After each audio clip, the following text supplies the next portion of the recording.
के इस दिन में परमेश्वर ने हम सबों को इस जगह पर इकट्ठा किया है और वाकई में ही ये परमेश्वर का अनुग्रह होता है कि हम परमेश्वर के भवन में आ सकें, क्योंकि वचन में ऐसा लिखा है कि जब तक परमेश्वर ना चाहे हम उनकी उपस्थिति में आ भी नहीं सकते हैं। आज प्रभु ने चाहा है कि हम सब यहाँ पर इकट्ठा हो सकें। And it is such a joy for me to be ministering amongst each one of you. आज इस जगह पर मेरे लिए बड़े आनंद की बात है कि प्रभु ने ये मौका दिया है और मैं रेवरेंड साहब का, रेवरेंड विमल जी का बहुत बहुत धन्यवाद देना चाहती हूँ। सर आपका भी बहुत धन्यवाद देना चाहती हूँ। आपकी कलीसिया का, सेंट फ्रांसिस चर्च का बहुत धन्यवाद देना चाहती हूँ कि प्रभु ने ये मौका दिया है। और जैसे कि हम जानते हैं कि थैंक्स गिविंग संडे आज मनाया जा रहा है, तो थैंक्स गिविंग में दो शब्द होते हैं, थैंक्स एंड, हाँ जी, अब मुझे नहीं पता कि थोड़ा सा पास्टर जी मुझे क्षमा कीजिएगा, मुझे प्रोटोकॉल का तो नहीं पता, पर अगर मैं किसी को बोलने के लिए बोलूँ तो इजाज़त है? Okay, thank you. So thanks giving में दो शब्द होते हैं, पहला है और दूसरा है गिविंग, यानी थैंक्स एंड गिविंग। थैंक्स मतलब परमेश्वर का धन्यवाद देना, गिविंग मतलब देना। सो धन्यवाद देना तो बड़ा आसान होता है कि हाँ जी हमने अपने मुंह से धन्यवाद दे दिया, हाँ जी हमने परमेश्वर को धन्यवाद कह दिया, इतनी आशीषें जो परमेश्वर ने हमें दी है हम उसके लिए प्रभु को धन्यवाद करते रहते हैं। It is very easy and very simple to do that. पर आपको पता है एक चीज इससे भी बढ़कर है जो बहुत मुश्किल है करनी, और वो है जब हम अपने पैसे के साथ परमेश्वर को ऑनर करते हैं। अगर आप किसी से भी बात कर रहे हैं और उन्हें कहें कि जी आप सेवा करना चाहते हो, कहेंगे हाँ जी मैं सेवा करना चाहता हूँ। अगर आप उन्हें कहें कि अच्छा आप पैसे देना चाहेंगे, नहीं मैं सेवा कर दूंगा। एक चीज जिससे अपने आप को पार्ट करना बड़ा मुश्किल हो जाता है वो है पैसा, वो है धन। आप अपनी भी लाइफ में इस बात को टटोल कर देखें, it is very difficult to part from money. तो इसलिए आज जो बात मैं आपके साथ शेयर करने जा रही हूँ वो गिविंग पर है। कई बार हमें लगता है कि जी हमने टाइम्स दे दी, हमने ऑफरिंग्स दे दी, हमारा काम कंप्लीट हो गया। जी नहीं, आपको पता है परमेश्वर के राज्य में 7 तरह की गिविंग्स होती हैं। There are 7 types। और गिविंग सिर्फ ये नहीं होती कि हाँ जी मैंने अपने धन को दे दिया तो हो गया। एक्चुअली जब आप धन देते हैं आप सेवा में अपने कार्य को लगाते हैं। मैंने एक चीज बहुत जल्दी अपनी सेवकाई में सीखी और वो ये थी, या तो आप खुद जाकर फील्ड में, मिशन में सेवा करें, या आप किसी ऐसे बंदे को जो जा रहा है उसको फंड करें ताकि उसे किसी चीज की कमी ना हो।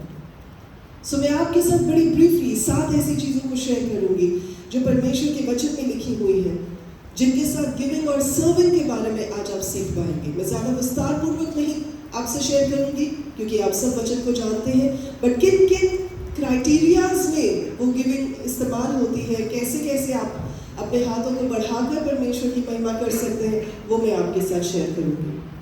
आपने कभी सुना है कि जब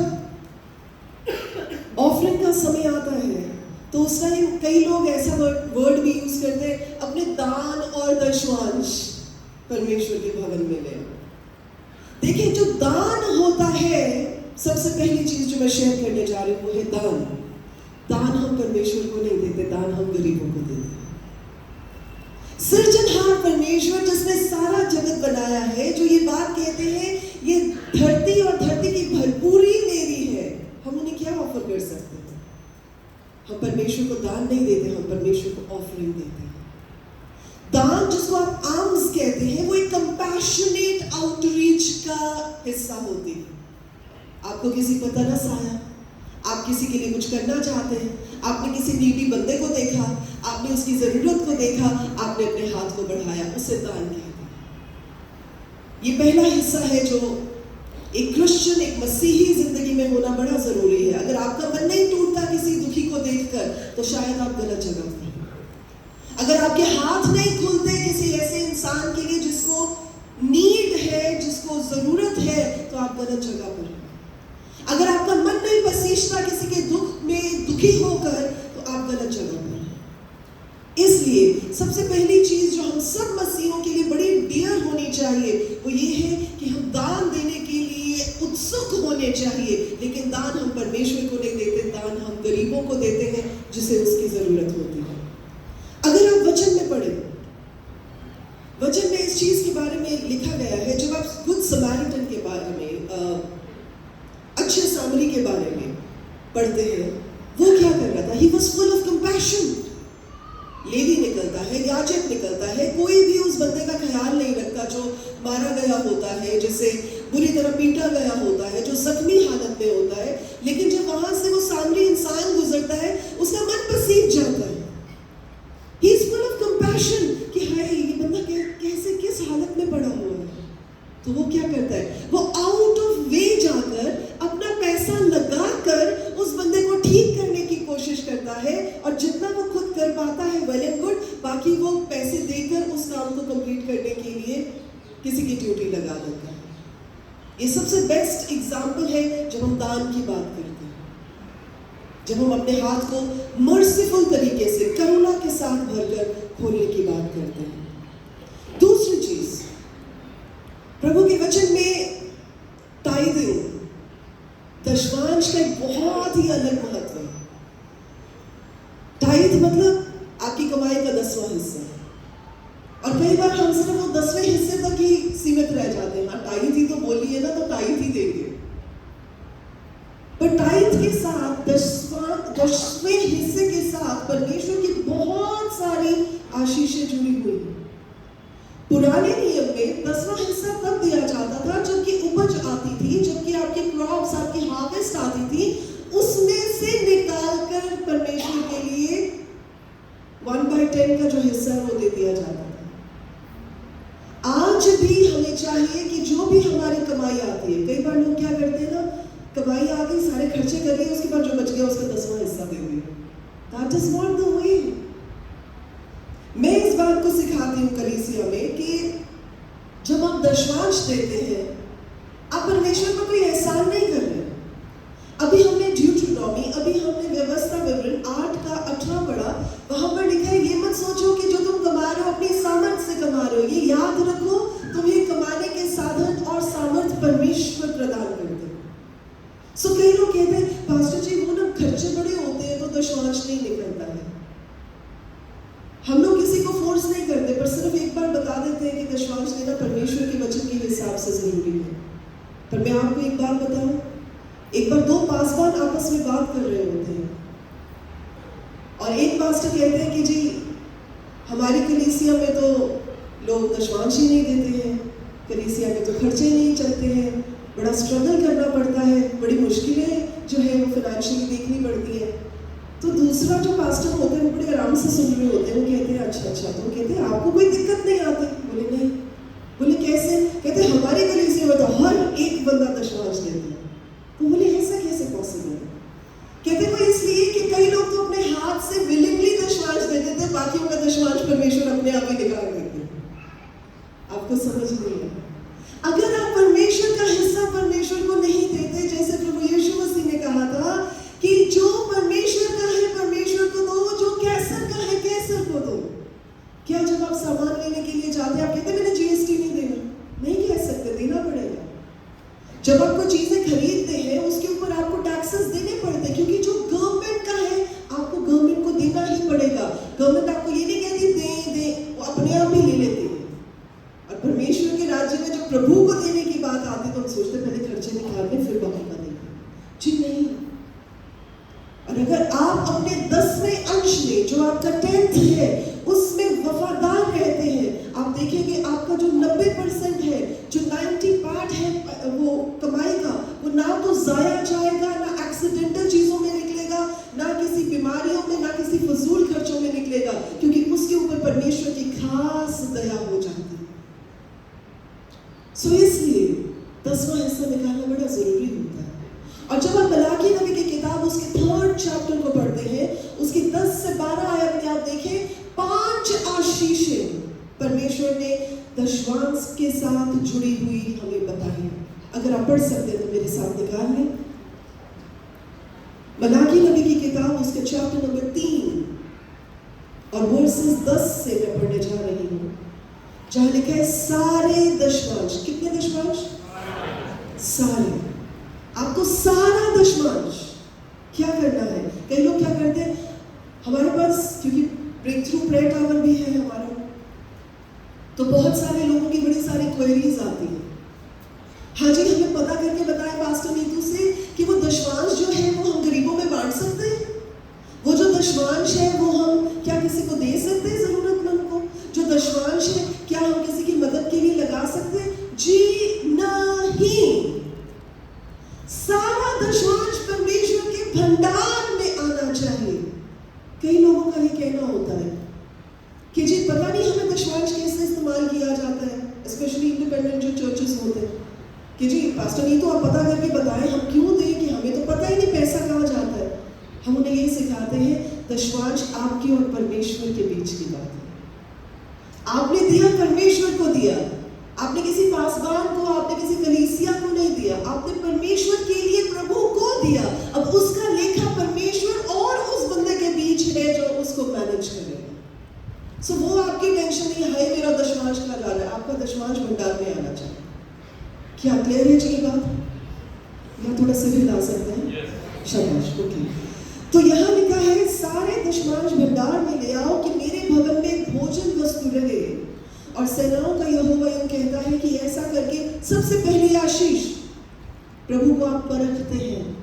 किस चीज के लिए परखते हैं? लिखा है कि मैं आकाश के झरोखे तुम्हारे लिए खोलकर अपरंपार आशीषों की बरकतें तुम पर करता हूं कि नहीं। यानी सबसे पहला प्रॉमिस जो है परमेश्वर का दशमांश के साथ जुड़ा हुआ वो ये है कि प्रभु आपको अपरंपार, दैट मींस अबंडेंट ब्लेसिंग्स के साथ, ब्लेसिंग्स मिल रही है कि नहीं मिल रही?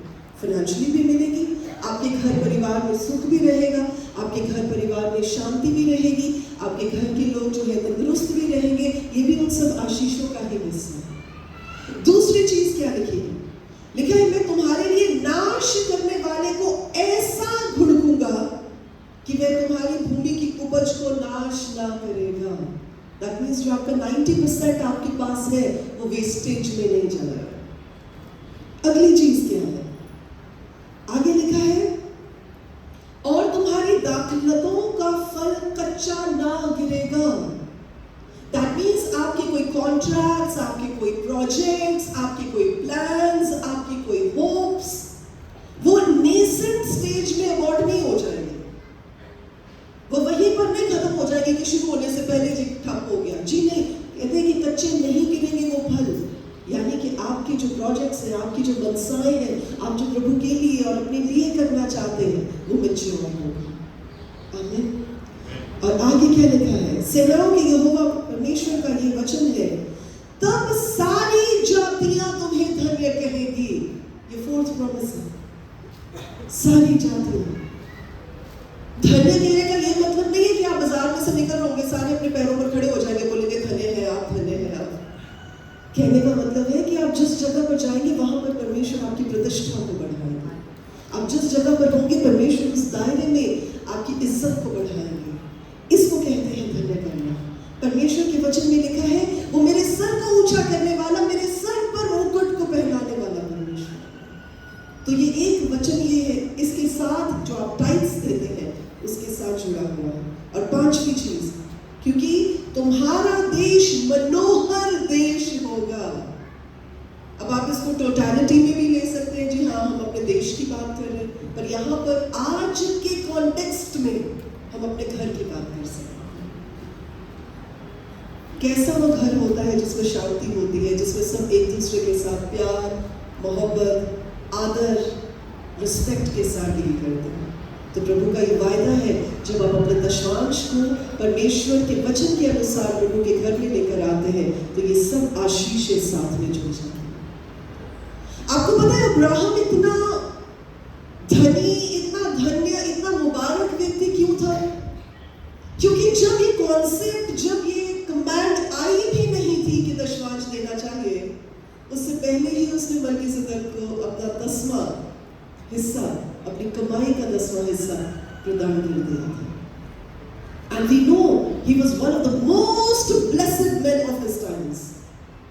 परमेश्वर उसे ऐसा ब्लेस किया था कि जो उसके साथ भी था, जो लूत उसके साथ था, वो भी ब्लेस हो गया। फिर जब उसने कहा कि जी बहुत ज्यादा लोग हो गए, बहुत ज्यादा चीजें हो गई है, तो एक काम कर, तू अलग जगह ले ले, मैं अलग जगह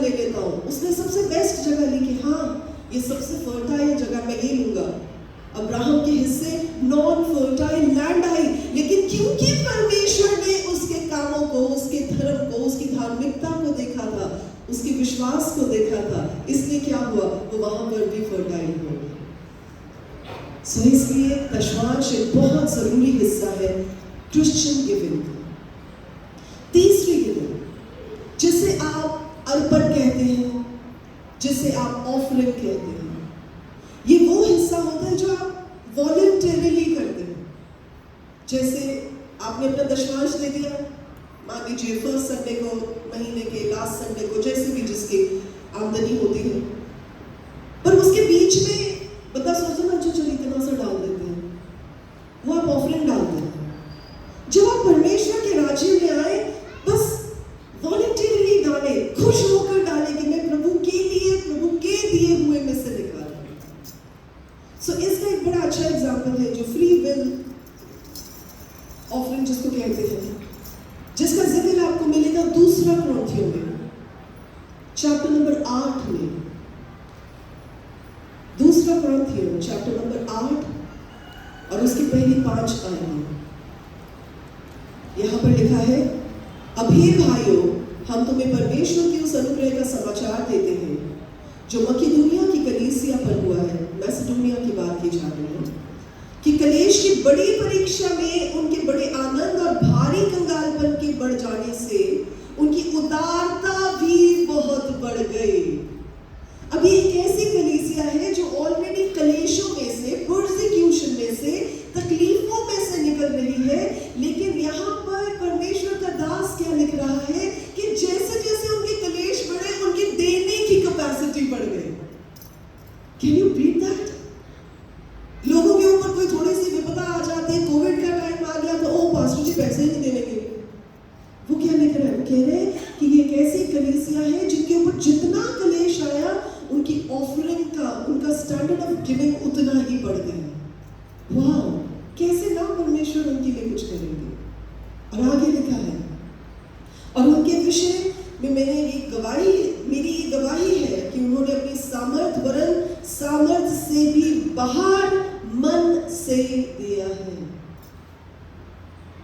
और आगे लिखा है, और इस दान में और पवित्र लोगों की सेवा में भागी होने के अनुग्रह के विषय में हमसे बार बार बहुत विनती की, और जैसी हमने आशा की थी वैसी ही नहीं, वरन उन्होंने प्रभु को, फिर परमेश्वर की इच्छा से हमको भी अपने दाएं दे दिए। यानी वो कलीसिया को भी ऑफरिंग दे रहे थे और वो परमेश्वर के दास के लिए भी ऑफरिंग निकाल रहे थे। ये है थर्ड फॉर्म ऑफ ऑफरिंग, जिसको हम वॉलंटरीली अपने अर्पण को, अपनी ऑफरिंग को देना कहते हैं। चौथी चीज जो आप परमेश्वर की सेवा के लिए, जो अपने धन को इस्तेमाल कर सकते हैं, वो है हॉस्पिटैलिटी। हॉस्पिटैलिटी का मतलब होता है अपने घर को खोलना, अपने भंडार को खोलना किसी ऐसे जन के लिए या परमेश्वर के किसी जन के लिए जिसे आप ऑनर करना चाहते हैं। So hospitality is again a very important integral part of our giving.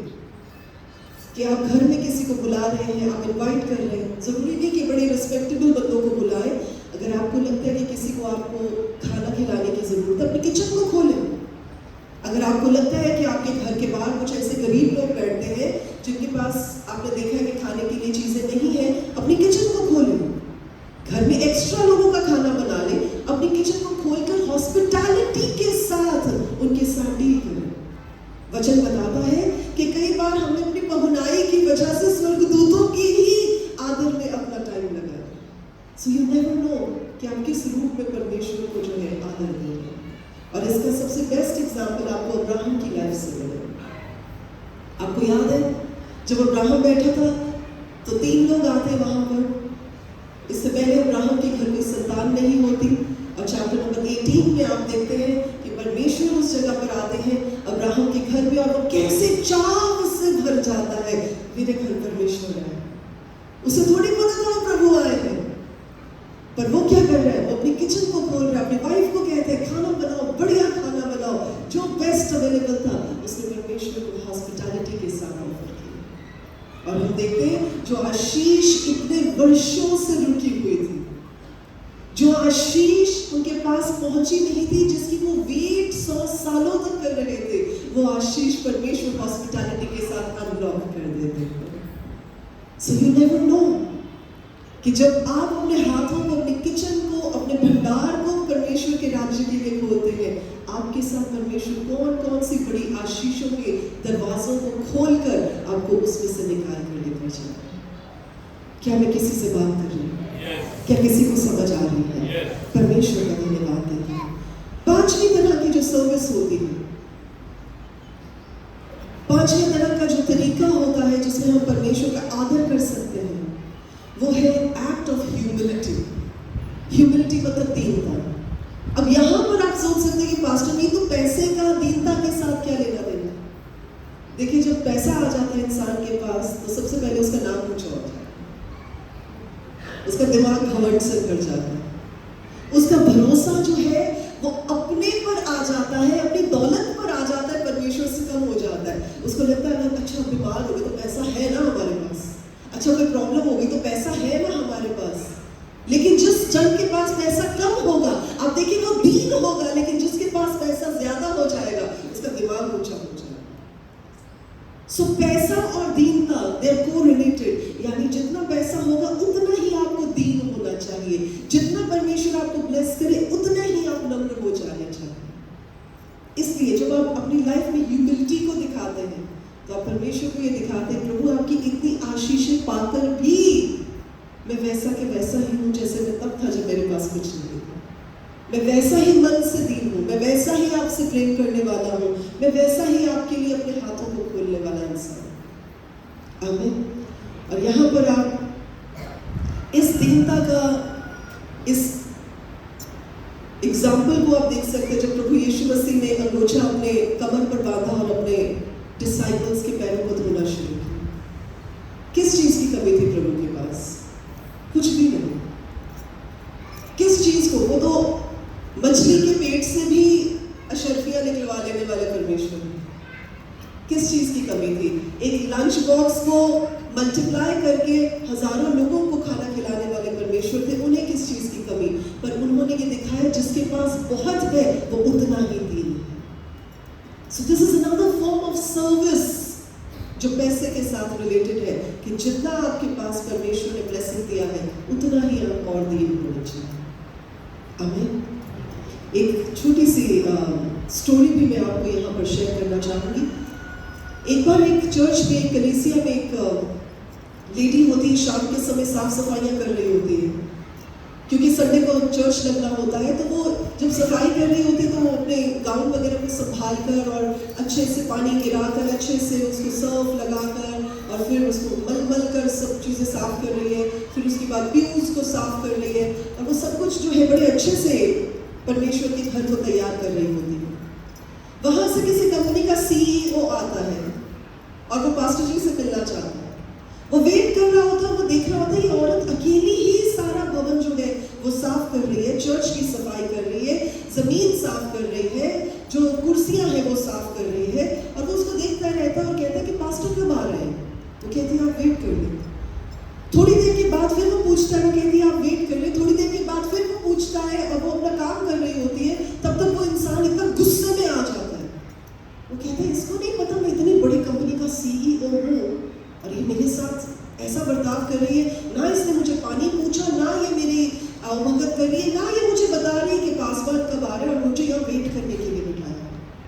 बहरहाल वो बंदी बड़ी डिलिजेंटली अपना काम करती है, सारी चीज़ों को सेट करती है और उसके बाद अपने गाउन को सही करती है। तब तक वो इंसान गुस्से से दिल मिला रहा होता है कि कैसी औरत है, क्या स्वीपर रखी हुई है, बात ही नहीं करती है, जवाब ही नहीं देती है। तब तक वो अपना गाउन ठीक करती है, सब चीज़ों को रखती है साइड पे और बाहर की तरफ निकलती है। उतनी देर में पास्टर आ जाते हैं और जैसे ही वो बाहर निकलती है एक बड़ी सी गाड़ी होती है और वो उस गाड़ी को अनलॉक करती है और वो इंसान देखकर हैरान हो जाता है। पास्टर को कहते हैं ये कौन है? गाड़ी की चाबी इसके पास, इतनी महंगी गाड़ी की चाबी इसके पास कैसे आए? तो पास्टर कहते हैं वो इस गाड़ी की ओनर है और यहाँ की सबसे बड़ी बिजनेस वुमन है। वो परमेश्वर के घर में सेवा करती है, दीनता के साथ सेवा करती है, इसलिए परमेश्वर ने उसे इतनी बरकत दी। सो कई बार आप ये सोचते हैं कि मैं तो फला हूँ, मैं काहे को आगे झाड़ू लगाऊं। हमने अपनी कलीसिया में ये बात इतनी क्लियर रखी हुई है, आप चाहे हमें पासवानों को पकड़ लें, चाहे हमारे कलीसिया के छोटे से छोटे बच्चे को पकड़ ले, कोई बंदा किसी बड़े या छोटे काम की कोई वो नहीं करता है कि जी मैं ये काम करूँगा।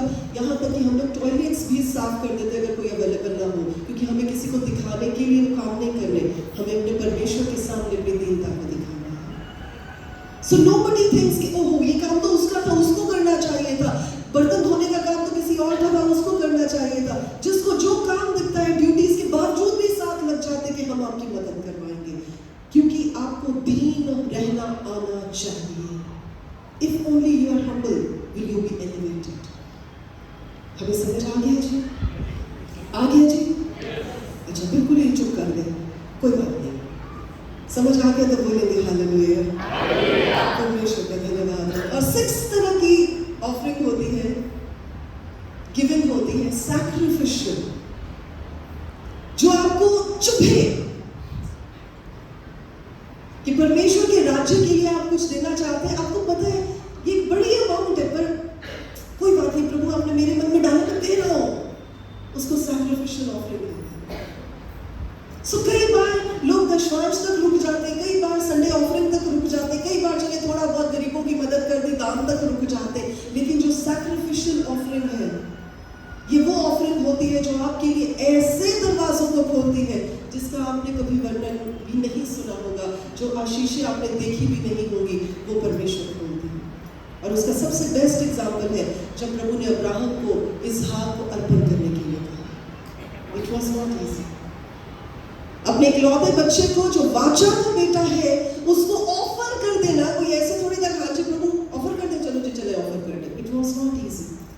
It was a sacrificial offering कि प्रभु क्योंकि आपने कहा है इसलिए मैं करूंगा। कई बार परमेश्वर आपके मन में डालेंगे, कई बार परमेश्वर आपके मन को उभारेंगे किसी ऐसी जगह पर जहां परमेश्वर आपको सपने में, दर्शन में या किसी चीज के द्वारा आपको बताएंगे कि इस जगह पर परमेश्वर के पैसे, परमेश्वर के किंगडम के लिए पैसे लगाने की जरूरत है। तो उस समय अपने हाथ को ना रोकें, सैक्रिफिशियली भी देंगे। प्रभु हालांकि रिसोर्सेस तो नहीं है, पर फिर भी मैं करूंगा, मैं बाय फेथ करूंगा क्योंकि आपने मुझे लीड किया। So that is a sacrificial giving.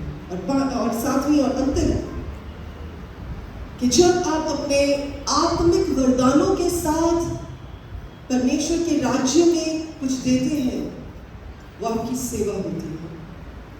वचन बताता है कि परमेश्वर ने हर एक को अपने वरदानों के साथ भरा है। किसी के पास कोई वरदान होता है लेकिन नाना प्रकार के, यानी डिफरेंट वैरायटीज ऑफ गिफ्ट्स के साथ परमेश्वर ने आपको भरा है।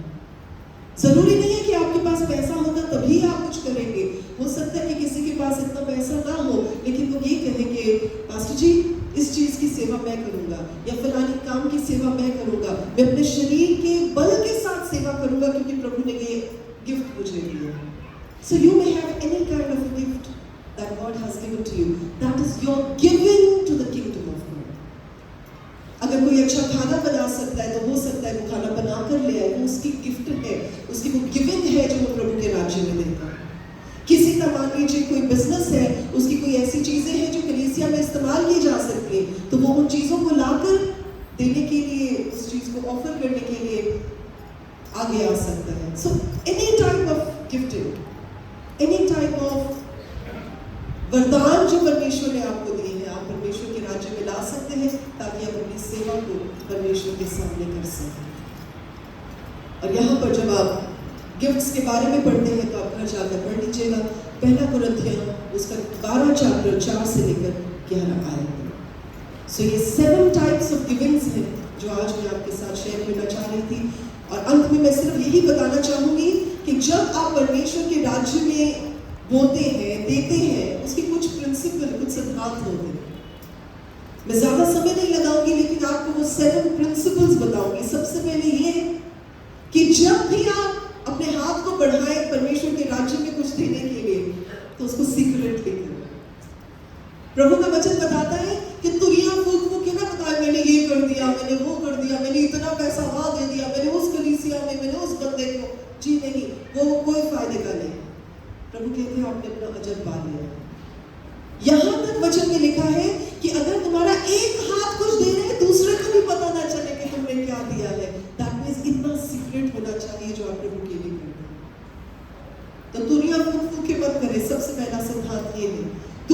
चीज जब आप परमेश्वर के राज्य में बोए, परमेश्वर के राज्य में दें, वचन बताता है बी चीयरफुल गिवर, कुड़कुड़ाते हुए ना दें। अगर आप कुड़कुड़ाते हैं तो बेशक मत दें। It's as simple. मान लीजिए आपने किसी को बर्थडे पे बुलाया, वो आपके लिए गिफ्ट लेकर आया, और एक बंदा ऐसा है जिसने आपको बड़ी खुशी खुशी गिफ्ट दिया, तो आपको कैसा लगेगा? कैसा लगेगा? अच्छा लगेगा। अब दूसरा बंदा आया, उसने सड़े पले गिफ्ट दिया क्योंकि उसको लगा ये बड़ा महंगा दे दिया आपको गिफ्ट। आपका मन करेगा उससे गिफ्ट लेने का?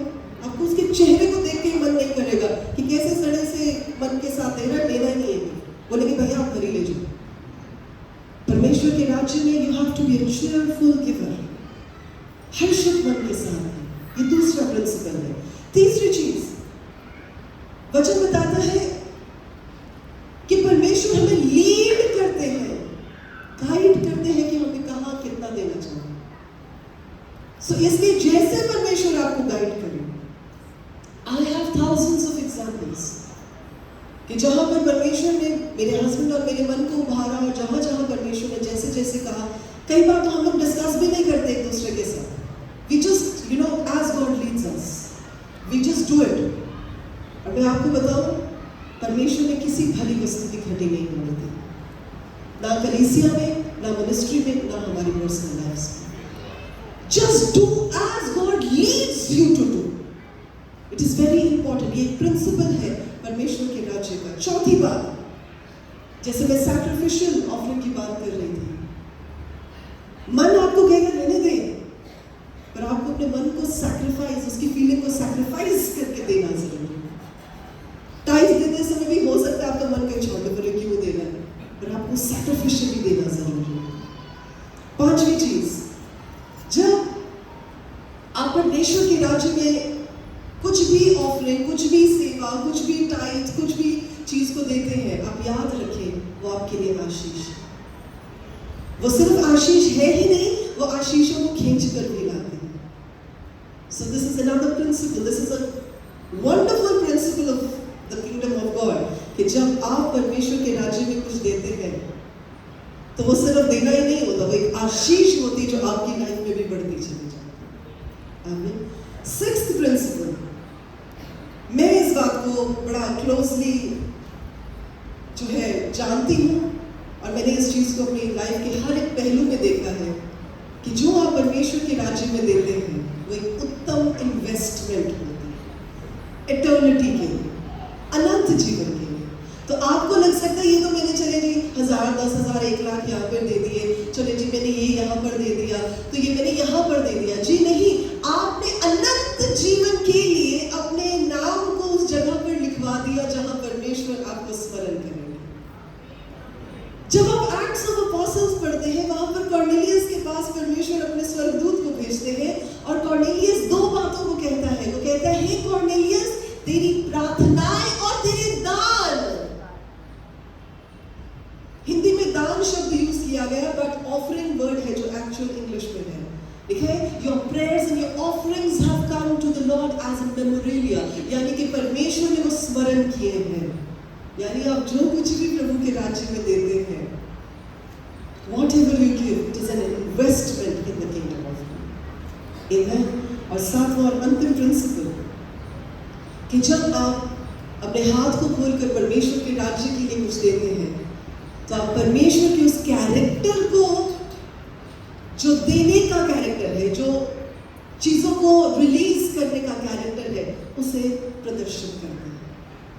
वचन में आपको पता है क्या लिखा है, उसने अपना इकलौता बेटा क्या किया? क्या किया? क्या किया? दे दिया। लिया नहीं, दे दिया। प्रभु ने लिखा है कि जब जिसने अपना इकलौता बेटा भी हमसे ना रख छोड़ा, वो हमारे जीवन में बाकी आशीषों को भी क्यों ना देगा। परमेश्वर का this is the character of God that he gives. तो जब आप देते हैं परमेश्वर के राज्य में अपने दशमांशों को, अपनी सर्विस को, अपनी गिविंग को, अपनी ऑफरिंग को, आप परमेश्वर को दिखाते, प्रभु I love you so much कि मेरे लिए मटीरियलिस्टिक चीजें मायने नहीं रखती हैं। मैं आपके उस स्वभाव को, जो रिलीज करने का स्वभाव है, उसमें होकर इस काम को कर रहा हूं। आमीन। सो मेरा विश्वास है कि आज जब आपने गिविंग्स के 7 तरीके और उसके 7 सिद्धांत सीख लिए हैं, तो अब काफ़ी चीज़ें हैं जो अब आप पहले जो नहीं कर पाते थे अब कर पाएंगे, क्योंकि अब आपको वचन के साथ क्लैरिटी हो गई है और अब आप परमेश्वर के राज्य में अपने हाथों को और मजबूती से खोलने पाएंगे। आमीन। आइए इस समय अपनी आंखों को बंद करें, अपने सरों को झुकाएं। प्रभु जी, हम आपका धन्यवाद देते हैं, आपको सारी महिमा देते हैं, सारा आदर देते हैं। प्रभु, होने दे कि आज जिस वचन को हमने सीखा है वो वचन हमारी जिंदगियों में घर कर जाए, और पिता हम आपके वचन के अनुसार जो आपने हमें दिया है उसमें से हाथ बढ़ाकर आप ही के राज्य के लिए और राज्य के विकास के लिए काम करने पाए। प्रभु, हम आपको सारा धन्यवाद और महिमा देते हैं, और पिता आपके इस वचन के लिए और वचन की गहराई में ले जाने के लिए पवित्र आत्मा प्रभु आपको धन्यवाद देते हैं। प्रभु यीशु, आप हमें ऐसा बना दें कि प्रभु हमारा मन देने वाला मन हो, हमारे हाथ प्रभु जी ऑफरिंग वाले हाथ हो प्रभु। और जैसे आपके कलाम में लिखा है कि हम देने वाले हो, हम लेने वाले ना ठहरे मेरे परमेश्वर। तो प्रभु उन कामों के साथ जो हम आपके लिए दर्शाते हैं, आप उस अनुग्रह को हम पर दर्शाएं कि परमेश्वर हम आपकी आशीषों को बांटने वाले और आशीषों को पाने वाले लोग बन जाएं। धन्यवाद के साथ प्रभु यीशु के नाम में आमीन। आमीन।